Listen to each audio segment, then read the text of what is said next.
So we can all agree that Apple really innovated this year. But for real, there are some features about the iPhone 15 Pro that actually had me pretty stoked that I ordered it. And I think really the sweet spot for an iPhone 15 Pro is the content creator or new filmmaker who is still learning, or a content creator or filmmaker who knows what they're doing but wants a device that's going to be able to easily capture really high quality images and fits in your pocket. So the first thing that they added obviously is USB-C to the iPhones. In the 15 Pro, you can actually record externally to an SSD, and you could take one of these, record 500 gigs to it, a terabyte to it, whatever you need to do, and it's all going to be saved on here, and then you plug it straight into your computer and you can start editing. Now, the only time you're actually going to need one of these is if you're recording in ProRes, and the benefit of recording in ProRes is it gives you a ton more data to work with. But on top of that, for the new iPhone 15 Pros, they came out with log recording, which means you're going to have a flat profile. It's the ACES supported log profile. You're really going to be able to take this footage into your computer, color grade it however you want. Most of the time when they show like their shot on iPhone thing, it's pretty clear that it was shot on iPhone because there's only so much you've been able to do with it. But when they showed the music video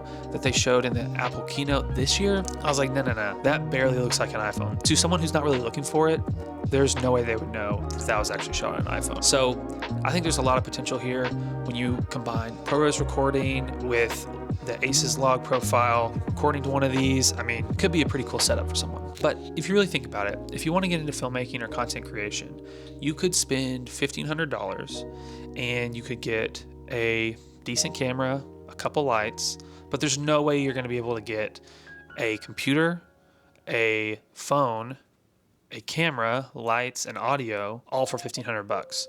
But when you're buying an iPhone, and specifically this one, because it does have so many capabilities, you're actually able to get something to edit on. You're able to get the camera to shoot on. You're able to have 5 different focal lengths. That's another huge aspect of this. So they added in this ability to change that main camera, the 1X camera, to be a 24, a 28, or a 35 millimeter lens.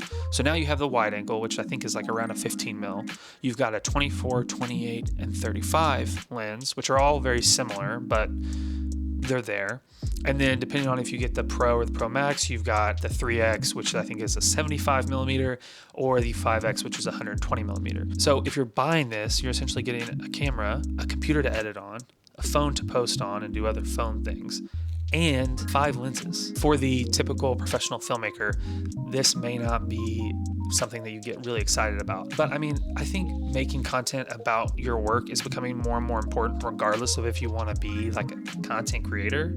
And so if you are a filmmaker and you value that high-end image, this iPhone's going to give you as close to that as possible when it comes to shooting on a phone. I don't care if you get the iPhone or not. These are just the things that are getting me excited about it, and it's why I ordered it. 2 days after the iPhone was released, Blackmagic actually released this app, and this app is a manual camera app, which there have been plenty of those out there, but Blackmagic actually made one where the interface matches their actual cinema cameras. So now you can shoot on an iPhone, you can use a interface that is authentic to an actual cinema camera.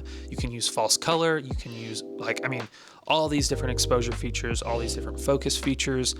The app has more features than my camera that I'm shooting on right now. That's kind of frustrating actually, but it's true. And then in that app, and I'm not going to get into too many details, but it has the ability to go camera to cloud. You can record on your phone and it can automatically upload that file to a Blackmagic DaVinci Resolve cloud project. So you or a offsite editor could have access to those files as soon as you film them, which opens up an entire world of just crazy things you could do if you're shooting on an iPhone. I'm actually able to just open up my computer, open up the cloud project, and without transferring any footage, I have all the footage right there in the project. I just think this is such a unique workflow that while certain people have talked about it when it comes to proper cameras, I haven't seen it with the iPhone yet. So anyways, let me know in the comments if you're actually going to be getting the iPhone 15 Pro.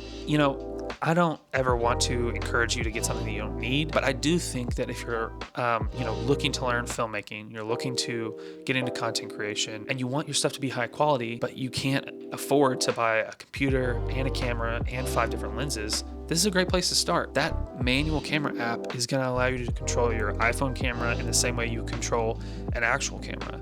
You're going to be able to shoot log footage in the same way that you could shoot log footage on an actual camera.